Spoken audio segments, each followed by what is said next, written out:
So I rewatched Man of Steel last night.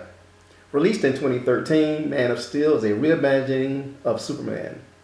Directed by Zack Snyder and starring Henry Cavill in the lead role, this film focuses on Clark Kent and his quest to find out who he is, why he's here, and what his place is in the world.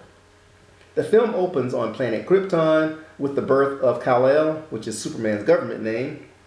His birth is natural, as on Krypton, children are actually birthed through pods with DNA that predisposes their path in life, so they have no choice. The problem is Krypton is unstable, and his father, played by Russell Crowe, his father is Jor-El, having accepted the fate that the planet will implode, he enacts a plan to send his son to Earth in an escape pod. The evil General Zod, played by Michael Shannon, tries to stop Jor-El, but he is too late. Baby El is gone, so he murders Jor-El in retaliation. Captured and punished, Zod and his minions are banished to a floating prison known as the Phantom Zone for all eternity, or so they think. About 30 years later, Zod is able to escape the prison and locates Kal-El's whereabouts on the planet Earth. So he goes there to capture Superman and use his DNA in order to terraform Earth into a new planet Krypton, which of course would kill all the inhabitants of the planet Earth, you and me. So it is Superman's job to stop Zod and save the Earth. Whew. Yeah, but is it good? Man of Steel is a masterpiece and my favorite comic book movie of all time. There's just so much to say about this film, and I try not to gush over it too much because it's hard, but man, this is the Superman film that I always wanted to see. Why? Because it allowed me to see Superman actually be super for a change. Personally, I was kind of sick of seeing Superman movies where he's catching falling people and getting cats out of trees and doing nice stuff for folks, this innocuous vanilla stuff. I wanted to see him use his powers to kick ass and take names, and Zack Snyder, he gave us that. There's also a B-plot involving Lois Lane as she investigates sightings of Superman, as through his life up to this point, he's been basically wandering the earth and performing good deeds.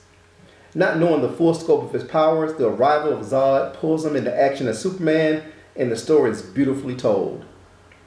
There are several standout action sequences, most notably when he learns how to fly, and also a brutal battle of Smallville where he fights Zod and two of his soldiers.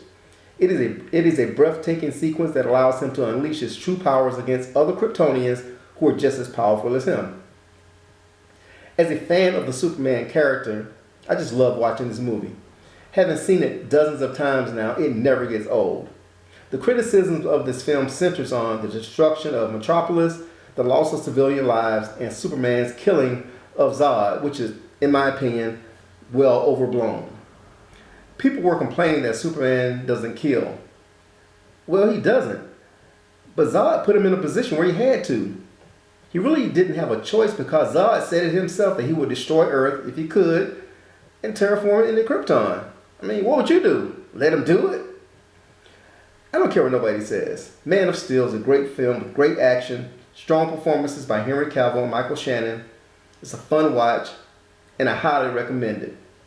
This movie is available on all streaming platforms. You can catch it on HBO Max, or I guess it's just called Max now, Amazon, Apple, you name it. Any place where you can get streaming content, you can pretty much find Man of Steel. It's a great film. Like I said before, it is my favorite of all the Superman films, and I highly, highly recommend it. And if you don't like Man of Steel because Superman kills, then there ain't nothing wrong with me. There's something wrong with you. You're welcome.